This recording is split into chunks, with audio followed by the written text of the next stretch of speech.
करने के लिए, पर भूल गए चेतन। काय के लिए आए थे? काय के लिए आए थे? क्यों हुआ जन्म इस शुद्ध तारक मंत्र में कि हे चेतन तू अपने सम्यक्त की निधि को क्या कर ले, उपलब्ध कर ले, जो तेरे भीतर ही है, कहीं बाहर नहीं है। तो जहां ऐसे सम्यक रूपी चैतन्य स्वभाव का श्रद्धान होता है दर्शन, जहां ऐसे चेतन नाम स्वरूप का ज्ञान होता है, अनुभव प्रमाण होता है, उसका नाम सम्यक ज्ञान। और जहां ऐसे सम्यक दर्शन और सम्यक ज्ञान के साथ मोक्ष मार्ग में आगे बढ़ा जाता है, स्वरूप रमणता होती है, उसका नाम सम्यक चारित्र है। आया ना? सम्यक दर्शन को प्रकट होने के लिए क्या बाधक है? क्या बाधक है? ये जीव की अनादिकाल की मिथ्या मानता, दर्शन के लिए बाधक अनादिकाल की मिथ्या मानता। आया ना समझ में? और ज्ञान के लिए, सम्यक ज्ञान को प्रकट होने में बाधक क्या है? ध्यान से सुनना, क्या है? दुर्बुद्धि, कुबुद्धि, कुज्ञान आ रहा है। भगवान आत्मा जो इसका ज्ञान यानी निर्णय, सम्यक ज्ञान यानी स्व का पक्का निर्णय, पर एक कुबुद्धि आ रहा, दुर्बुद्धि क्या नहीं करने देती, निर्णय नहीं करने देती। आया ना? भगवान आत्मा कुज्ञान काम करता है, सम्यक ज्ञान को आवरण बन के खड़ा कुज्ञान। ऐसी कुबुद्धि दुर्बुद्धि का जहां त्याग होता है वहां सम्यक ज्ञान प्रकट होता है। और जहां राग देश कसाय परिणाम का त्याग होता है वहां सम्यक चारित्र क्या होता है? प्रकट होता है। आया भगवान आत्मा? सम्यक चारित्र को प्रकट होने में बाधक क्या है? क्या है? राग देश और कसाय। राग देश कसाय की क्या है? पर्याय देखना, क्रोध मान माया और लोभ। क्रोध और मान चलते हैं द्वेष से, और लोभ और माया चलती है राग से। कसाय परिणाम काल में काम कर रहा है, सम्यक चारित्र को प्रकट होने नहीं दे रहा। और जहां ऐसे कसाय परिणाम क्या होते हैं, गलते हैं, वहां सम्यक चारित्र क्या होता है? प्रकट होता है। पर जहां सम्यक होता है वहां ज्ञान भी होता है, और वहां आंशिक रूप में चारित्र भी होता है। होता है क्या नहीं होता? अब देखना, वो आंशिक रूप में जो अनंतानुबंधी कसाय गली, और थोड़ा आंशिक रूप में वीतराग भाव प्रकट हुआ। वीतराग भाव प्रकट हो गया या में चारित्र हो गया आंशिक रूप से। आया ना? भगवान आत्मा बीज डाला था, अब क्या हो गया? भीतर ही भीतर यदि अंकुरित हो गया, बाहर भी नहीं दिख रहा, तो भी चारित्र हुआ क्या? हुआ क्या नहीं हुआ? ना आ रहा है, दिखाई नहीं दे रहा, फिर भी हो गया। अब सम्यक दृष्टि का चारित्र दिखाई नहीं देता, और व्रति का थोड़ा बहुत दिखाई देने लगता, महाव्रति का पूरा दिखाई देने लगता है। पर अव्रति सम्यक दृष्टि को भी चारित्र होता क्या नहीं होता? बीज जमीन के भीतर ही अंकुरित हुआ है, फिर बाहर तो बाद में दिखाई दे रहा। आ रहा है, भीतर आचरण हुआ है तब बाहर में आचरण दिखाई दे रहा है, व्रत और महाव्रत। यदि भीतर आचरण नहीं होता, अर्थात सम्यक आचरण नहीं होता, तो संयम आचरण नहीं होता। आ रहा है भगवान आत्मा? फिर बाहर से विधाई कितना ही संयम धारण कर लो, यदि भीतर का सम्यक आचरण नहीं है तो बाहर का चारित्र कोई काम का नहीं है। जैसे प्लास्टिक के पेड़ पौधे, उनका बीज ही नहीं है, कोई काम के। आ रहा है भगवान आत्मा? आया ना? सम्यकता चरण के साथ जहां संयमाचरण होता है वहां सच्चा क्या है? चारित्र है। आया ना? उस अवरत सम्यक दृष्टि को क्या होता है? अंकुरण हो गया, पर दिखाई नहीं दे रहा। पर थोड़ी धैर्यता रखो, दिखाई भी देने लगे। पर कैसे दिखाई देगा? कैसे दिखाई देगा? जैसे जलाए सावे वृषुवृद्धि करे, तैसे क्या कह रहे हैं? जैसे जलाए सावे वृषुवृद्धि करे, तैसे ज्ञान सहाय ज्ञानी केवल सरे। जैसे जलाए सावे वृषुवृद्धि करे, तैसे ज्ञान सहाय ज्ञानी केवल सरे। आया कुछ समझ में? आया कुछ समझ में? आया जैसे जल के सहारे वृक्ष क्या करता है, वृद्धि को प्राप्त होता है, ऐसे ज्ञान का सिंचन करते चलो। भीतर जो सम्यक्त का बीजारोपण हुआ है और आंशिक रूप में जो वीतराग भाव का अंकुरण हुआ है, आ रहा है, जहां सम्यक चारित्र का अंकुरण हुआ है उसमें ज्ञान का क्या करते चलो, सिंचन करते चलो। तो क्या हो जाएगा, क्या हो जाएगा, एक दिन वृद्धि को प्राप्त होगा, सकल चारित्र और पूर्ण चारित्र और चारित्र से सिद्ध अरहंत दशा केवल ज्ञान क्या हो जाएगा, प्रकट हो जाएगा। वो ज्ञान, वह सम्यक रूपी बीज भी यही है, वह ज्ञान रूपी जल भी यही है और चारित्र रूपी आचरण भी यही है। कहीं बाहर जाने की आवश्यकता नहीं है। आया ना भगवान आत्मा, ऐसी सम्यक्त की महिमा जिसके भीतर आती है, ऐसा सम्यक्ति जीव अष्ट गुण का धारी होता। अष्ट मूल गुण, कितने मूल गुण, कितने मूल गुण, अष्ट मूल गुण। कौन कौन से अष्ट मूल गुण का धारी होता है, कौन सा, सम्यक दृष्टि, अमृत सम्यक दृष्टि के मूल गुण बता रहे हैं। क्योंकि ज्ञान जागृत हो गया, और ज्ञान जहां जागृत हो गया तो ज्ञान में क्या चलता है, परिमार्जन चलता है।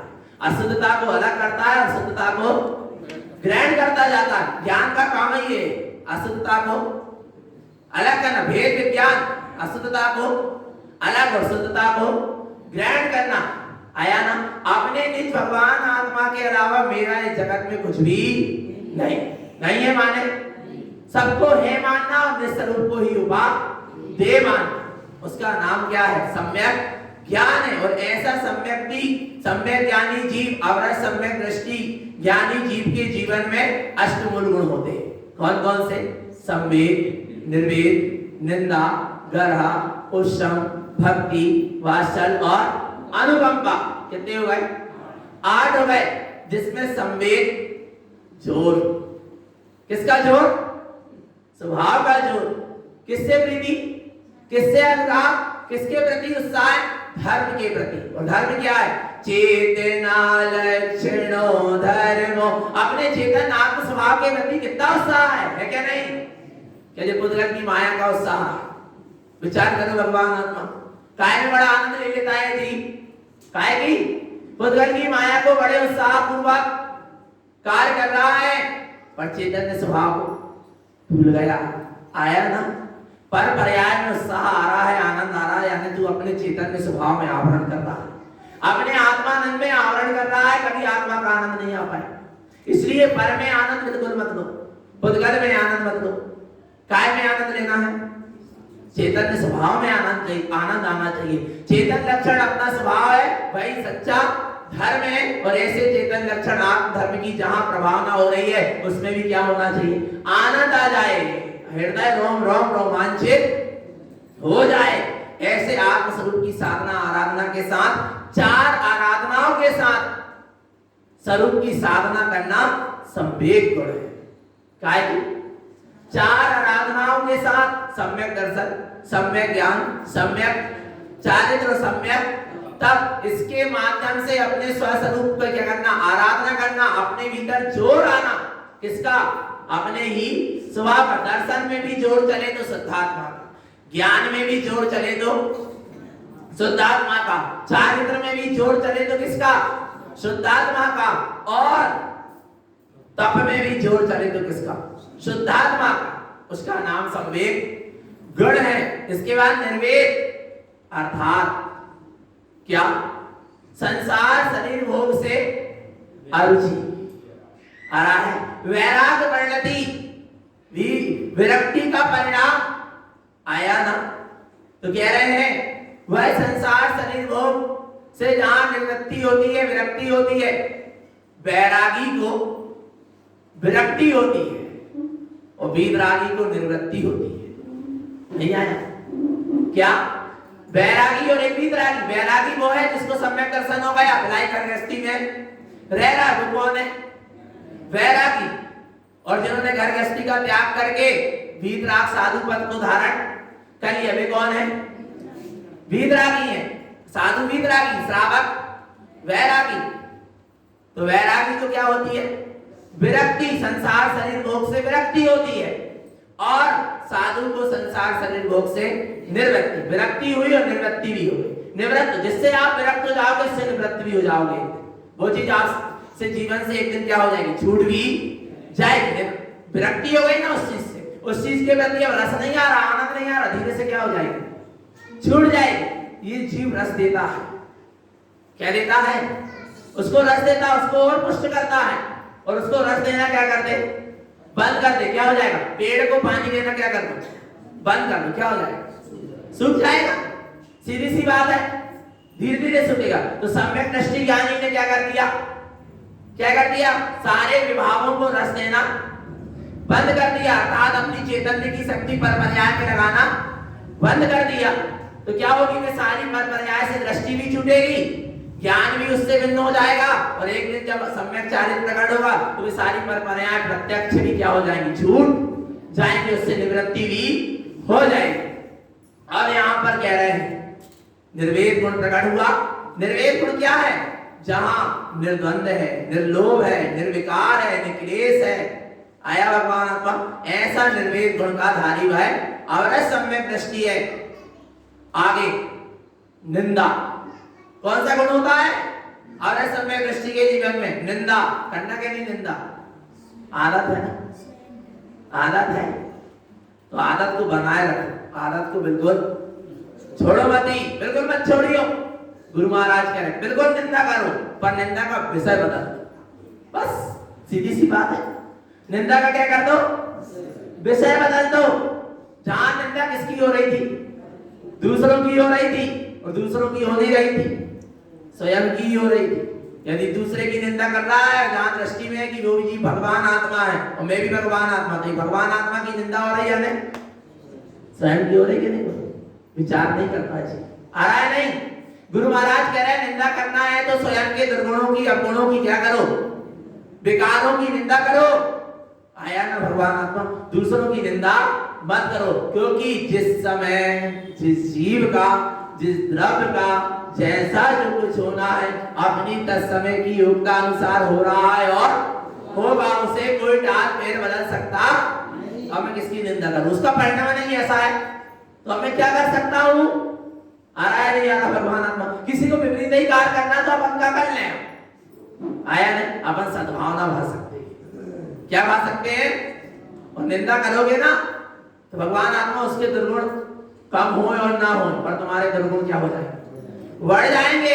आया भगवान आत्मा, और उसके प्रति क्या भावोगे, सद्भावना, कि भैया ये जीव भी सुधर जाए, इसका भी कल्याण हो जाए, ये भी सही रास्ते में लग जाए। जब अंदर से ऐसी उसके प्रति सद्भावना आएगी तो क्या होगा, एक दिन उसके जीवन में भी गुण प्रकट हो और ना हो, अपने जीवन में जरूर वो गुण क्या हो जाएंगे प्रकट, और आपकी सद्भावना, अंदर की सद्भावना उसको जरूर लगेगी, और एक दिन वो जरूर क्या होगा, सुलटेगा। कनक श्री कौन थी, अंजना की सास, कनक श्री नाम था, आ रहा है भगवान आत्मा। अब वो उसने क्या करी, आ रहा है, अंजना को निकाल दी, पर अंजना ने उसकी निंदा नहीं करी, अपने ही कर्म का क्या करी, अंजना सती ने अपने ही कर्म का विचार करी। क्या विचार करी है, कि मैंने पूर्व में कभी कुछ किया होगा, तब तो मुझे क्या हो रहा है, आ रहा है भगवान आत्मा। समझना चैतन्य आत्मा, अपने ही कर्म को क्या दिया, दोष दिया, सासू को दोष नहीं दिया, सद्भावना निकलती थी, ये भी एक दिन क्या हो जाए, सत्य को समझ जाए। आ रहा है, अभी जी अज्ञानता में है, इसलिए ऐसा विभाग इसका परिणाम चल रहा है, पर ये जीव भी भगवान आत्मा है। ऐसी अंजना की अपने सासू के प्रति क्या निकलती थी, सद्भावना निकलती थी, और एक दिन वो क्षण आ गया कि अंजना की भीतर की सद्भावना सासू को लगी, और सासू एक दिन अंजना के चरणों में झुकी, झुकी क्या नहीं झुकी, आ रहा है भगवान आत्मा। निंदा करके, राग द्वेष करके, बैर विरोध करके अपन क्या करेंगे, बैर को बढ़ाएंगे, और सामने वाले के प्रति सद्भावना बांधने लगे, आत्म कल्याण की भावना बांधने लगे, उसके प्रति अच्छी भावना बांधने लगे, तो एक दिन ऐसा आएगा वो भी तुम्हारे चरणों में झुक जाए। आ रहा है नहीं आ रहा भगवान आत्मा। तो ऐसा अंतरंग हृदय उसी का मिसाल होता है जो सम्यक्ति होता है। आया ना, निंदा करना, क्या करना है, निंदा। अब निंदा करो, काय काय की, निंदा, गुरु महाराज ने यहाँ निंदा को काय से लिया है? निंदाई करो। क्या करो? निंदाई यानी समझते हैं मूल फसल के आजू बाजू क्या उग जाती है? खरपतवार, है ना? वो मूल फसल को क्या करती है? खराब कर देती है, इसलिए उसकी क्या कर दी जाती है? निंदाई। उसको उखाड़ कर फेंक देते हैं, अलग कर देते। आया नहीं आया भगवान में, निंदाई करना है। क्या करना है? निंदाई। निंदाई। मूल फसल के आजू बाजू क्या उग गई है? खरपतवार, उसको जड़ मूल से उखाड़ कर अलग करना। अपनी मूल फसल क्या है? सुरक्षित चैतन्य स्वभाव है, क्या नहीं है? अब उसके आजू बाजू बहुत सारी खरपतवार उग गई है, उसकी क्या करो? निंदाई करो, अर्थात उसको जड़ मूल से उखाड़ कर अलग। किस किस की निंदा करो? देखो, सबसे पहले कुज्ञानम निंदन्तो, अर्थात कुज्ञान को जड़ मूल से उखाड़ कर क्या करो? अलग कर दो। अपने ही कुज्ञान भाव की निंदा करो। सल्यम निंदन्ति कसायनी छद्दम, 3 प्रकार की सल, 4 प्रकार की कसाय और मिथ्यात्व का परिणाम।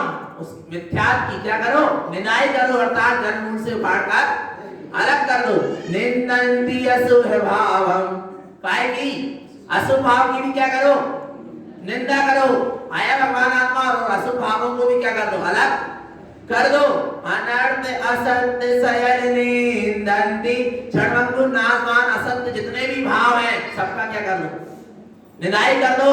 उनकी निंदा करो कि ये असत्य परिणाम सब झूठे हैं, मेरा स्वभाव ही सत्य है। एक कैसे निंदा करना आ रहा है? जब भी को ज्ञान के भाव आए, अरे ये झूठा है, मेरा आत्म स्वभाव सच्चा है। इसका नाम क्या है? अपना बहुमान आता जाए और पर के प्रति जो ममत्व है, अहम बना, एकत्व बना, वो क्या होता जाए? छूटता चला जाए।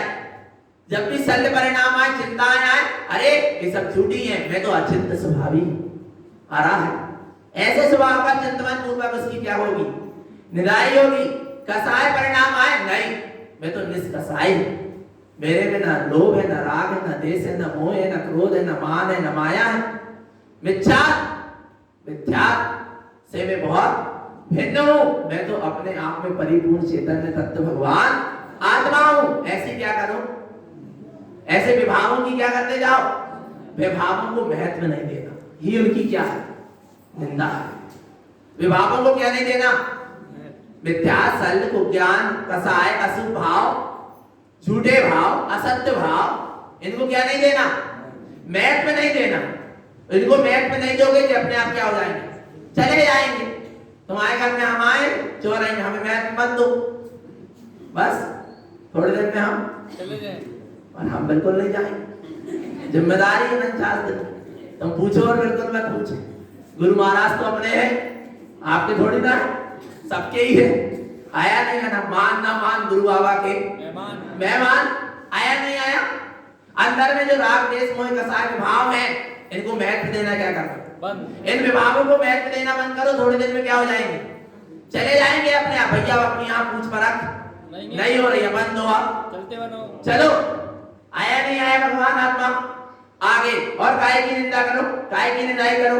निंदन्ति अशुभ वैनम, अशुभ वचनों की निंदा करो। यदि तनक अशुभ वचन निकल जाए तो क्या करो? अपने आप में पश्चाताप करो, क्यों अशुभ वचन निकल गए, क्यों कटुक वचन निकल गए। सामने वाला जीवी भगवान आत्मा था, मैंने भगवान आत्मा को कैसे अशुभ वचन बोल दिया?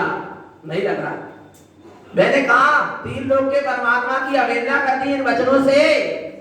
आया भगवान? नहीं लगता? लगता क्या नहीं लगता? हाँ, भगवान आत्मा आया।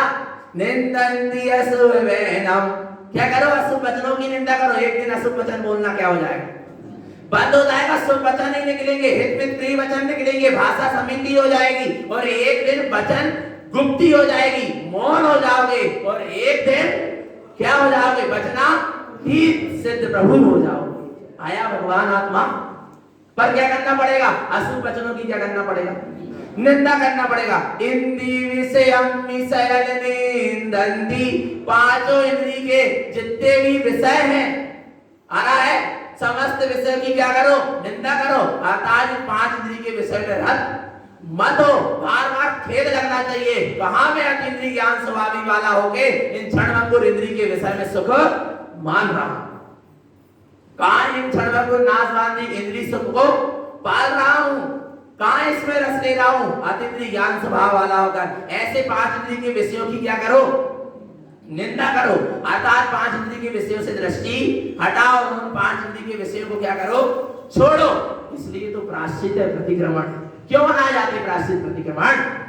इसलिए तो बनाए गए हैं कि दिन भर में बैठ के कम से कम 3 टाइम, सुबह, दोपहर और शाम और रात्रि में सोते समय कम से कम प्रतिक्रमण, प्रायश्चित, पश्चाताप करो कि हमने दिन भर में अपने स्वभाव को भूल गए और नाना प्रकार के प्रपंच में, विभागों में लगे रहे। आगे कह रहे निंदन्ति राय दोषम, क्या करो, राग द्वेष परिणाम की क्या करो, निंदा करो। जितने भी दोष हैं, कहां में राग में लगा, कहां द्वेष में लगा, मैं तो भगवान आत्मा वीतराग स्वभावी हूं। ऐसे अपने स्वभाव की स्मृति लाभ, श्रुति लाभ और राग द्वेष परिणाम की क्या करें, निंदा करें, उनको महत्व ना दें। परिणामम अशुभ निंदन्ति, समस्त प्रकार के अशुभ परिणामों की निंदा करें। निंदन्ति गरुहनाए, अब क्या कह रहे हैं, क्या कह रहे हैं, निंदा करो काय की, भगवान आत्मा ध्यान से, संवेद, निर्वेद, निंदा और अब उसके बाद क्या है, गरा। गरा क्या है, गरा क्या है, देखो सुनो, ऐसी बात है अपने में कोई दोष है, पहले अपने ज्ञान में जाना कि मेरे अंदर राग के परिणाम चल रहा है, द्वेष के चल रहा है, कसाय के चल रहा है, मिथ्यात्व के चल रहा है, पाप के चल रहा है, विषय के चल रहा है। किसको पता है? स्वयं के ज्ञान को बोध होना चाहिए ना। आ रहा है भगवान आत्मा, ये सब कैसे झूठे हैं, इनसे मेरा कल्याण नहीं है। ऐसे अपने ज्ञान में जहां जागृति आएगी और जहां उपयोग अपने ही ज्ञान में चैतन्य गुरु से, अंतरात्मा निज गुरु से क्या करेगा, निंदा करेगा। अपने आप की अपने आप में क्या करना, निंदा। कई बार होता है ना, अपन को अपने आप में लगता है भैया कहाँ विभागों में लग गए, कहाँ पाप में लग गए, कहाँ विषयों में लग गए, कहाँ कसाय में लग गए, नहीं लग रहा। अपने आप की निंदा अपने आप से हो रही है। आ रहा है। अब फिर यदि कोई सदगुरु का योग मिल जाए, आ रहा है भगवान आत्मा, तो सदगुरु के सामने अपने दुर्गुणों को क्या करना, व्यक्त करना, उसका नाम गर्ह। गुरु के सामने गर्राना, गर्राना यानी गर्राने का मतलब क्या, कि अपने दुर्गुणों को बताना कि हमने जे गुण दुर्गुण है सदगुरुदेव आया नहीं आया, और हम क्या करना चाहते हैं, इनका हमें पश्चाताप है, हम प्रायश्चित करना चाहते। पश्चाताप स्वयं में होता है, प्रायश्चित सदगुरु के सामने होता है। जब तो सदगुरु क्या करते हैं, प्रायश्चित दे दे, पर पश्चाताप पहले होता तब तो प्रायश्चित होगा। पहले गलत कार्य का क्या होना चाहिए, पश्चाताप होगा। भैया ये कार्य कैसा है, गलत है, स्वयं को लगा गलत है, फिर भैया चलो अब सदगुरु से या जिनवाणी मां की साक्षी में इसका क्या ले ले, प्रायश्चित ले ले। आ रहा है भगवान आत्मा, उसका फिर प्रायश्चित लिया जाता है, और फिर प्रायश्चित के साथ ही क्या हो जाता है, प्रतिक्रमण हो जाता है। आ रहा है। इन दोषों को हम क्या करेंगे, इन दोषों को हम धीरे धीरे छोड़ेंगे, और प्रत्याख्यान आगामी समय हम ऐसे दोष को करेंगे ही नहीं। हम इसका क्या करते हैं, त्याग करते हैं। एक बार हो गए, दोबारा नहीं हो। आगे समझ में, पश्चाताप, प्रायश्चित, प्रतिक्रमण और क्या, प्रत्याख्यान। कोई दोष हो जाए तो अंदर अपने अंदर में दुख लग रहा, उसका नाम पश्चाताप। गुरु के सामने जाकर आ रहा है, उस दोष जो कार गलत कार हो गया उसका क्या ले रहे हैं, प्रायश्चित ले रहे, उसका नाम क्या है, प्रायश्चित। गुरु के सामने व्यक्त कर रहे। फिर प्रतिक्रमण, उस दोष को प्रतिक्रमण, रमण यानी घटाना। आ रहा है भगवान, उसका नाम क्या है, दोषों को घटाना क्या है, प्रतिक्रमण है। और अब हम आगामी समय में ऐसा कोई गलत कार्य करेंगे नहीं, उस दोष का क्या कर देना, त्याग कर देना, उसका नाम क्या है, प्रत्याख्यान। आया ना भगवान आत्मा। तो क्या करें, पश्चाताप करें, प्रायश्चित करें, प्रतिक्रमण करें और प्रत्याख्यान करें, ऐसी बात है। तो देखो अब गुरु के सामने बताना, उसका नाम क्या है, गरह। देखो निंदन्ति गरुहनाए शरीर में असुहम च सरनि संसारे दुर्बुद्धि असत्यम संयम अन्यानम व्रत तप क्रियम चा। क्या कह रहे हैं, निंदा करो गुरु के सामने, और कोई गुरु ना मिले और सच्चे गुरु के सामने करिए, और हर किसी के सामने अपने दुख मत बताओ, हर किसी के सामने अपने दर्द मत बताओ, हर किसी को अपना दर्द मत बताओ, क्योंकि हर घर में मलम हो ना हो नमक जरूर है। आया क्या कह रहे? हर किसी को अपना दर्द मत बताओ, क्योंकि हर घर में मलम मिले ना मिले पर हर घर में क्या है? नमक है, उसमें और क्या हो जाए? आया ना? इसलिए सदगुरु मिले तो मेला और नहीं तो भले अकेला। आया ना? चित मिले तो चेला, मन मिले तो मेला, सदगुरु मिले तो ज्ञान और नहीं तो भला अकेला। आया ना भगवान आत्मा? इसलिए कह रहे भगवान आत्मा सच्चे गुरु के सामने ही प्रतिक्रमण और प्रायश्चित करना, नहीं तो फिर जन्माणी माता तो है और अपनी अंतरात्मा तो है। आया ना? शरीर के प्रति जो अशुभ भावनाएं होती है, विषय भोगों की वासना की परिणाम होते हैं, संसार सरणी के जो भाव होते हैं, दुर्बुद्धि पूर्वक जो असत्य भाव होते हैं, अज्ञान पूर्वक जो व्रत तप और नाना प्रकार के चारित्र में जो दोष लग जाते हैं, काय के कारण? अज्ञानता के कारण। व्रत में, तप में, चारित्र क्रियाओं में क्या लग गए? दोष लग गए, तो उसका क्या करना है? संयम में दोष लग गए, उसका फिर गुरु के सामने प्रायश्चित और प्रतिक्रमण करना। उसके अपने ऐसे अपने में जो व्रत आदि संयम आदि में जो अतिचार लगे अज्ञानता बस, और जानबूझ के भी और अज्ञानता में भी, दोनों में दोष है। कई कह रहे हैं कि जानबूझ के लग रहा है तो दोष है और अज्ञानता में हो रहा है तो दोष, ऐसा नहीं है। आया नहीं? जहर जानबूझ के पिए तो भी मरोगे और बिना जानबूझ के पियोगे तो भी, वो तो अपना असर दिखाएगा ही। आ रहा है नहीं आ रहा भगवान आत्मा? इसलिए ना अपन बार बार बोलते ना प्रतिकरण, जाने अनजाने में हुई भूल की हम क्षमा चाहते। फिर क्यों बोलते हैं ऐसे जाने अनजाने? आया नहीं भगवान आत्मा? तो क्या करना है? चाहे जानबूझकर दोष लग जाए तो उसका पश्चाताप करना है, और अज्ञानता में लग जाए तो उसका क्या करना है? पश्चाताप करना है। गुरु के सामने स्पष्ट जो का त्यों कहना। जो अपने दुर्गुणों को, अवगुणों को अपने गुरु के सामने स्पष्ट नहीं कहता, जो का त्यों नहीं बताता, उसका कभी समाधि मरण नहीं होता। क्या उसका समाधि मरण नहीं होगा? आ रहा है? जो अपने गुरु के सामने अपने दोष नहीं बताता, छुपा देता है, या जल्दी जल्दी बता देगा गुरु सुन ही ना पाए। आ रहा है? सारा संग बैठा है और गुरु बैठे, सारे संग अपने अपने दोष बता रहे, उसके बीच में उसने भी बोल दिया फटाक से, पता ही ना चले। आ रहा है नहीं आ रहा? कहना भी हो गया और माया जारी कर दिया, कभी समाधि मरण नहीं होगा। कभी अपने गुरु से अपनी, देखो ध्यान से सुनना, भगवान आत्मा बहुत अच्छी बात बता रहा है। अनुज ध्यान से सुनना, बच्चों की बात बहुत अच्छे से। बच्चों को कभी अपने माँ बाप से कोई बात नहीं छुपाना चाहिए। आ रहा है? कितना बड़ी गलती कर लो बेटा, आ रहा है नहीं? पर माँ बाप से कोई बात मत छुपा। माँ बाप हर बात तुम्हारी क्या कर देंगे? क्षमा कर देंगे। आ रहा है? बच्चों को कभी माँ बाप से कोई बात नहीं छुपाना चाहिए, और शिष्य को कभी अपने गुरु से कोई बात नहीं छिपाना चाहिए। और क्या स्त्री को अपने स्वामी से, पति से कोई बात नहीं छिपाना चाहिए, पर पुरुष को हर बात स्त्री को नहीं बताना चाहिए। आया भगवान आत्मा समझ में? आया नहीं? आया ना? ध्यान से क्या कहा? ध्यान से भगवान आत्मा। आया नहीं आया? बच्चों को माँ बाप से कोई बात नहीं छुपाना चाहिए, शिष्य को गुरु से कोई बात नहीं छुपाना चाहिए, और स्त्री को अपने स्वामी से कोई बात नहीं छुपाना चाहिए। आया ना भगवान आत्मा? इसलिए गुरु के सामने अपने क्या करो? निष्कपट होके सारे दुर्गुणों को कह दो, सारे दुर्गुण काम में बदल जाएंगे, सुगुण में बदल जाएंगे। पर अपन क्या बनते हैं गुरु के सामने? बड़े होशियार। आ रहा है?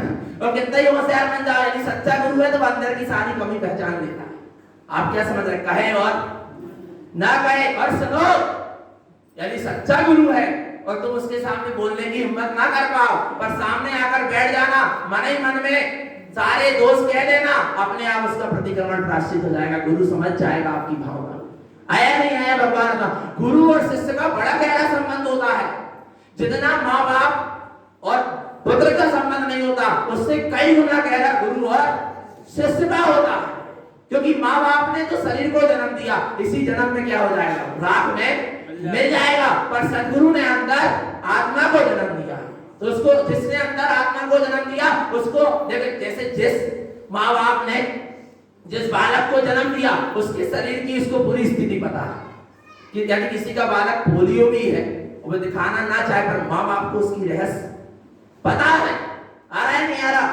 भगवान आत्मा ऐसे ही जैसे माँ बाप ने शरीर को जन्म दिया, तो माँ बाप को उस बालक की शरीर की पूरी स्थिति पता है, आया नहीं? ऐसे ही सदगुरु ने अंदर आत्मा को क्या दिया, जन्म दिया है। शिष्य की अंदर आत्मा को जन्म देने वाला सदगुरु है, उसको भी उस शिष्य की अंदर आत्मा की हर एक चीज की क्या होती है, जानकारी होती है। पर सच्चा क्या हो, गुरु हो, और सच्चा शिष्य की सच्ची समर्पणता हो, तब होता है, और नहीं तो नहीं होता। सुनना भगवान आत्मा, शिष्य की और गुरु की कितना ही दूर हो, बातें हो जाती है। आप क्या समझ रहे हैं? जिसके जीवन में गुरु होता है उसको पता होता है, और जो सच्चा शिष्य होता है उसको पता होता है। आया ना भगवान आत्मा? ऐसी अद्भुत महिमा। और देखो, काय काय का प्रतिक्रमण कर लेना, प्रायश्चित कर लेना, निंदा कर लेना। जस्य ज्ञान सहावम व्रत तप क्रियम च सहन उप संगम ज्ञान सहावेन बिना शैलम भी अनेन दंती। देखो क्या कह रहे हैं, ज्ञान के बिना, सम्यक ज्ञान के बिना, आत्मज्ञान के बिना, आत्मबोध के बिना जितने भी व्रत हैं, तप हैं, क्रियाएं हैं, उस सर्व को सहन कर रहे, परिचय को सहन कर रहे, पर ज्ञान स्वभाव की साधना के बिना, आत्म जागरण के बिना, आत्मबोध के बिना व्रत तप क्रिया या उपसर्गों को, परिचय को सहन कर रहे। शैलम भी अनेरंती, ये सब क्या है? ये सब निंदा की योग है, क्योंकि आत्म स्वरूप का बोध नहीं है। आ रहा नहीं आ रहा भगवान आत्मा? व्रत तप क्रिया संयम भी क्या हो गए, निंदनीय हो गए। क्यों? क्योंकि मिथ्या सबसे ज्यादा निंदनीय है। पर मिथ्या निंदनीय लग रहा है क्या? नहीं। पर क्या करो, मिथ्या को घर में सजा सजा के रखे।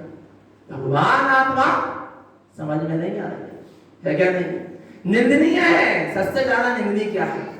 मिथ्यात्व के कारण फिर व्रत तप क्रिया संयम जो मुक्ति के मार्ग में हेतु है, पर वे भी मिथ्यात्व के कारण निंदनीय हो गए। इतना निंदनीय है क्या? मिथ्या और सम्यक पूजनीय है। आ रहा है? आदरणीय, सम्माननीय है, वंदनीय है, उपादेय है। सम्यक के कारण फिर वो व्रत तप क्रिया संयम सब पूजे जा रहे हैं। काय के कारण? सम्यक के कारण। कितनी महिमा है किसकी? सम्मतरयन शुद्धो। एक गाता बिल्कुल बिठा रही हो में, कौन सी? सम्मतरयन शुद्धो।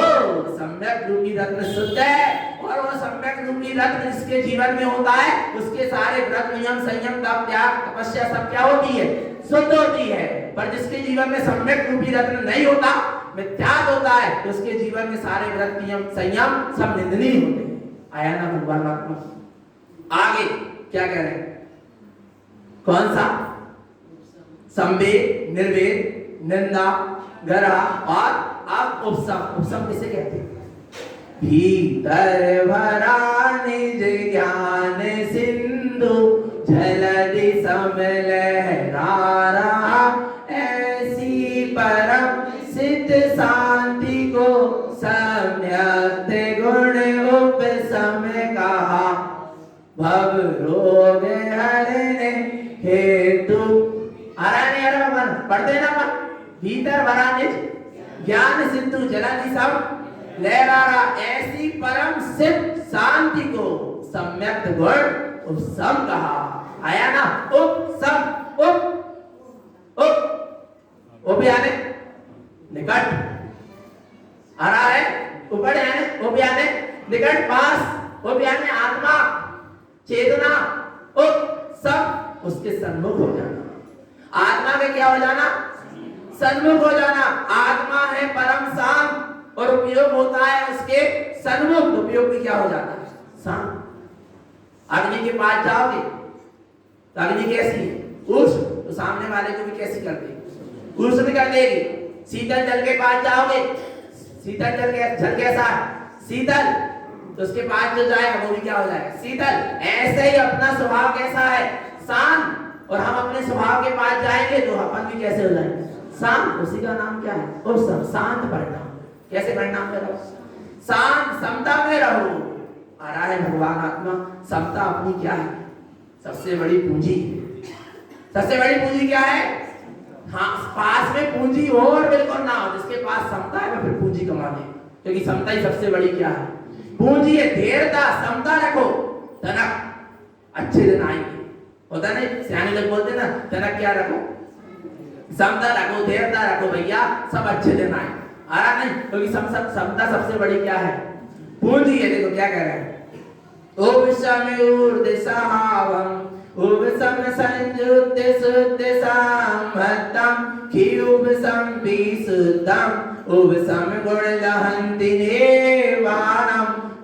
जहाँ उपयोग स्वरूप के सन्मुख होता है, भीतर में शांत परिणाम होता है, आत्मा का ऊर्ध्वगमन स्वभाव प्रकट होता है, और आत्मा का ऊर्ध्वगमन होता है। उपसम सम्यक्त भी हो गया, एक क्षण के लिए उपयोग शांत भी हो गया, स्वरूप के सन्मुख भी हो गया, एक समय के लिए भी, तो आत्मा का क्या हो गया, ऊर्ध्वगमन। बनाए एक कदम ऊपर चढ़ा। आ रहा है भगवान, पर चढ़ा तो ना, आया ना।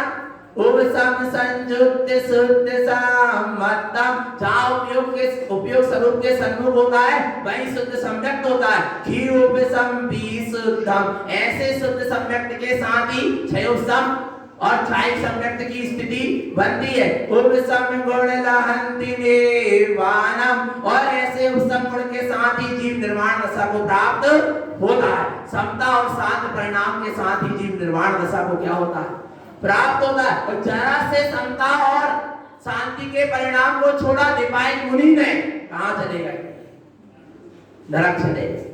आ रहा है, जरा से आया ना, और जरा से समता और शांत परिणाम से सुदर्शन सेठ के सूर्य क्या बन गए, सिंहासन बन गए। काय का बल है, सम्यक्त का बल है, समता और शांत परिणाम का फल है। सम्मत सही जीवो संसार शरीर भोय विरे धोए, जो उपसम संयोजी हो। आ रहा है, उपसम के साथ जो है, शांत परिणाम के साथ जो जीव है, जो शांत परिणाम का सहकार करता है, उपसम स्वभाव का सहकार करता है, संसार शरीर भोग विड़ दो, संसार शरीर भोग से क्या हो जाता है, छूट जाता है। मिथ्यामय पुण्यानम रागम दोषम विषय विषय संतो, काय का उपशमन हो गया, उपशमन हो गया यानी काय का, मिथ्यात्व का, ज्ञान का, राग और देश, पांच इंद्रियों के विषयों का सब क्या हो गया, उपशमन हो गया। आया ना भगवान आत्मा, इनसे दृष्टि हट गई आगे। और काय का उपशमन, कसायम उपसंतो रागादि दोष सकल परिचत्तो संसार शरण विरदो उपसंतो विभु असुहाय। कसाय भाव का उपशमन हो गया, राग देश आदि समस्त विभागों का क्या हो गया, उपशमन। परिचत्तो, उसका परिरूप से क्या हो गया, त्याग हो गया। संसार शरीरी विरदो, संसार के परिभ्रमण से क्या हो गया, छूट गया। और संतो विभि असुहाय, और सारी अशुद्धता का और अशुभाव का क्या हो गया, उपशमन हो गया।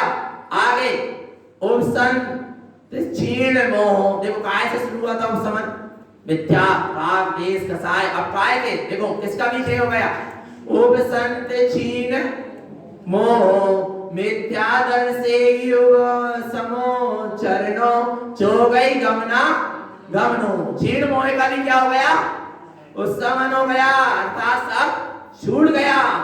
और मिथ्या दर्शन सब क्या हो गया, छूट गया।